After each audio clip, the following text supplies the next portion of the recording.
Watch this. Many people are talking to God about their sickness and, oh God, heal me. And oh God, would you please take away the pain? Oh God, would you please take away the cancer? But that's not what God told us to do. He said, I give you power over all sickness and over all disease. Matthew chapter 10, verse 1. He gave you power and authority. Now you have to use it, and you have to speak to the sickness, not to God about your sickness. You have to talk to your sickness about God. You need to speak to your body. You need to say, body, in the name of Jesus, I command you to quit hurting. Cancer, I command you to leave. Joints, I command you to function normally.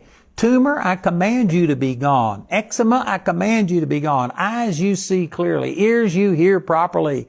Gums, you be healed in the name of Jesus. I know a lot of people think that's weird, but I think you're weird not to do what Jesus said.